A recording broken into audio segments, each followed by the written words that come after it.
नमस्कार दोस्तों, मैं डीपी अधिकारी आप सभी का स्वागत करता हूं इस ज्ञानवर्धक वीडियो में। आज हम एक ऐसी चर्चा करने जा रहे हैं जो आपके सोचने, समझने और जीने के तरीके को पूरी तरह बदल सकती है। लेकिन यहाँ एक सावधानी ज़रूरी है। अगर आप अपनी पुरानी सोच में चिपके रहना चाहते हैं तो ये वीडियो आपके लिए नहीं है, क्योंकि ये बातें आपके अवचेतन मन तक जाएगी और आपके जीवन की दिशा बदल सकती है। अगर आप तैयार हैं अपने भीतर झांकने के लिए तो आइए शुरू करते हैं। आज हम बात करेंगे एक ऐसे विषय पर जो हमारे जीवन के हर पल को प्रभावित करता है, चेतन और अवचेतन मन।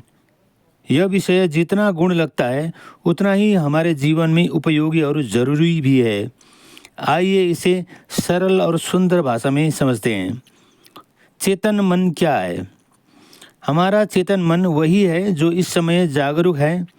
जब आप ये शब्द पढ़ रहे हैं, सोच रहे हैं, समझ रहे हैं, सुन रहे हैं, तब आपका चेतन मन सक्रिय है। यह हमारी सोच, निर्णय, तर्क और योजना बनाने की शक्ति है। चेतन मन केवल वर्तमान में जीता है और सीमित जानकारी के आधार पर काम करता है। हम दिन भर जो भी काम करते हैं, बात करना, खाना खाना, गाड़ी चलाना, उसमें चेतन मन भाग लेता है। लेकिन चेतन मन की एक सीमा है। यह थक जाता है, भ्रमित हो जाता है और बाहरी दुनिया पर अधिक निर्भर रहता है। अवचेतन मन क्या है? अब बात करते हैं अवचेतन मन की, जिसे हम अदृश्य शक्ति भी कह सकते हैं। यह मन हमारी आदतों, भावनाओं, विश्वासों और स्मृतियों का भंडार है। यह हमें चलाता है, पर हम इसे रोज़मर्रा में महसूस नहीं कर पाते। आप सुबह बिना सोचे ब्रश करते हैं, चलना जानते हैं, बाइक चला लेते हैं। ये सब अवचेतन मन की वजह से ही होता है। अवचेतन मन कभी नहीं सोता, कभी थकता नहीं और यह हर बात को आदेश की तरह लेता है, चाहे वह सही हो या गलत। दोनों का संबंध कैसे है? चेतन मन बोता है, अवचेतन मन उसे उगाता है। यानी जो विचार हम चेतन रूप से सोचते हैं वही धीरे धीरे अवचेतन मन में जाकर गहराई से बैठ जाते हैं और हमारे व्यवहार, आदतों और जीवन की दिशा को तय करते हैं। अगर आप बार बार सोचते हैं कि मुझसे ये नहीं होगा, तो आपका अवचेतन मन भी इसे सच मानकर वैसा ही करने लगता है। लेकिन यदि आप सकारात्मक सोचें, मैं कर सकता हूँ, मैं योग्य हूँ, तो वही अवचेतन मन आपके लिए रास्ते बना देता है। अवचेतन मन की शक्ति। अवचेतन मन कल्पना और भावना की भाषा को समझता है।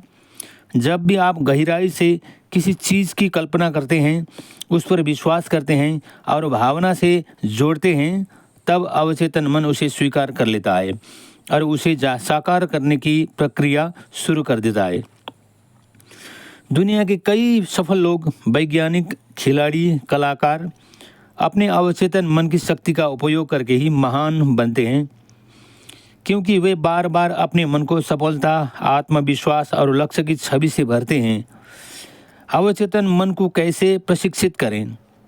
अब सवाल यह है कि हम इस अद्भुत शक्ति का उपयोग कैसे करें। सकारात्मक सोच। हमेशा सकारात्मक वाक्यों का प्रयोग करें, जैसे मेरा स्वास्थ्य अच्छा है, मैं हर दिन आगे बढ़ रहा हूँ। दृढ़ विश्वास। जो भी चाहे उस पर पूरा विश्वास रखें, शक न करें। कल्पना करें। हर रात सोने से पहले कल्पना करें कि आप अपना लक्ष्य पा चुके हैं। आभार व्यक्त करें। अवचेतन मन पर आभार व्यक्त करने की भावना का गहरा असर होता है। निष्कर्ष। एक जीवन बदलने की समझ। दोस्तों, चेतन मन आपका चालक है, यानी ड्राइवर है, पर इंजन यानी असली शक्ति अवचेतन मन है। यदि आप दोनों के बीच तालमेल बना लें तो आपके जीवन में असंभव कुछ भी नहीं रहेगा। अपनी सोच को, अपने शब्दों को और अपनी कल्पनाओं को सकारात्मक बनाएं, क्योंकि जो आप बार बार सोचते हैं वही आप बन जाते हैं। अंत में एक सुंदर विचार प्रस्तुत है। जैसे बीज बोया जाए वैसा ही पेड़ उगता है, वैसे ही आपकी सोच होती है, वैसा ही आपका जीवन बनता है। तो दोस्तों, धन्यवाद। आपको यह चर्चा कैसी लगी कृपया कमेंट करके ज़रूर बताएं। अगर आप ऐसे और भी जीवन बदलने वाली विषयों पर चर्चा चाहते हैं तो हमारे साथ जुड़े रहिए। धन्यवाद। जय श्री राम।